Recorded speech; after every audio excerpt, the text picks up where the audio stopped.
The commission of a shopkeeper is 9%. If its sales is more than 20,000, bonus of 1% is given to him if he returns 63,200 to the company after his commission. Find the total sale of the shopkeeper.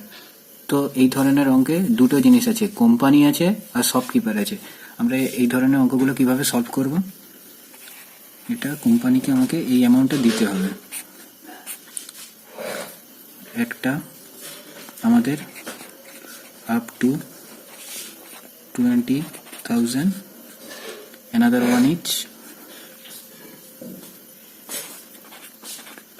above 20,000। এই অ্যামাউন্টটা আমাদের জানা নেই।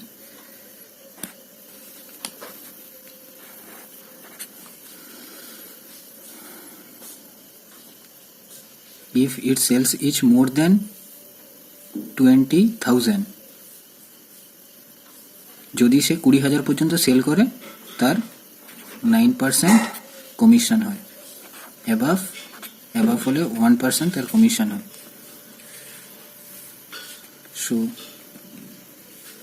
এই ধরনের অঙ্কগুলোর ক্ষেত্রে আগের বারে বলেছিলাম যে ব্যালেন্সিং করতে হয়। ব্যালেন্সিং করে পাই প্লাস 9%, তাহলে এখানে প্লাস 1%, 20%-এর 1% কত হচ্ছে? 200 টাকা। আর এখানে বলা আছে সেলসম্যানটা কোম্পানিকে 63,200 টাকা দেয়।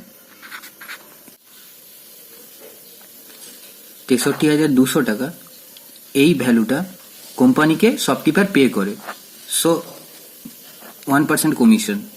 এই যে 200 টাকা, এটা তো শপকিপারের হচ্ছে যে কমিশনের টাকাটা, সেটা তো 63,200-র মধ্যে তো ইনক্লুড হয়ে আছে টাকাটা যেটা কোম্পানিকে পে করে।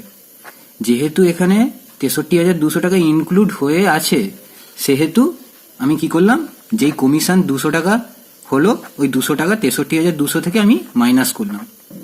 এবার বোঝা গেল? ফলে তারপর আমার কত এলো? 63,000। এবার 63,000 এই ভ্যালুটা 10% এখানে কমিশন দিয়ে চলে গেছে। তার মানে কি, আর আমার কত পড়ে রইলো? 100-র মধ্যে যদি আমার 10% চলে যায় তাহলে আমার কি 90% পড়ে থাকলো। এবার এই 90% ইকুয়াল টু 63,000 টাকা। তাহলে 1% কত? তাহলে 100%-এ কত হবে? এবার এটাই এখানে চেয়েছে, find the total sell of shopkeeper.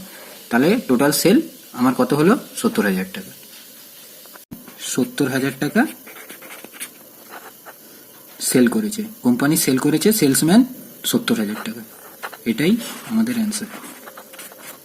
যদি তোমাদের ভিডিওটি ভালো লেগে থাকে তবে চ্যানেলটিকে সাবস্ক্রাইব করে দেবে